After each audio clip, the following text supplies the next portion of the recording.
போகாது, வீணா போகவே போகாது. அவர் சமூகத்துல சொல்லுங்க, அவர் சமூகத்துல சொல்லுங்க. அவரிடத்தில் வருகிறவனை அவர் புறம்பே தள்ளுவதே இல்லை.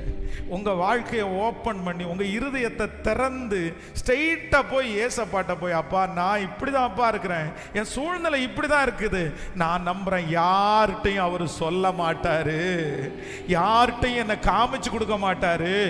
மறுபடியும் நீங்க வந்து நிற்கும் போது உங்களை அப்படிதான் பார்ப்பாரே தவிர, பிள்ளையாத்தான் பார்ப்பாரே தவிர தூரத்து மனுஷனா பார்க்க மாட்டாரு.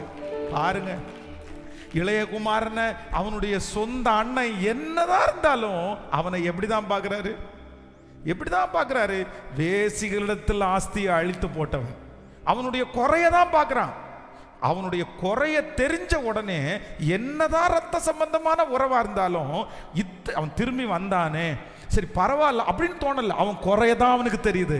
ஆனா தகப்பனுக்கு அவன் குறைய தெரியல, அவன் திரும்பி வந்தது மட்டும்தானே தெரியுது. சிஸ்டர், பிரதர், நாம் ஆராதிக்கிற தேவனிடத்துல போய் உங்களுடைய பிரச்சனையெல்லாம் நீங்க சொன்னீங்கன்னா அடுத்த டைம் உங்களை பார்க்கும்போது அப்படியே அவருடைய பிள்ளையா தான் பார்ப்பாரு. சரி பரவாயில்லடா அப்படியே தான் பார்ப்பாரு.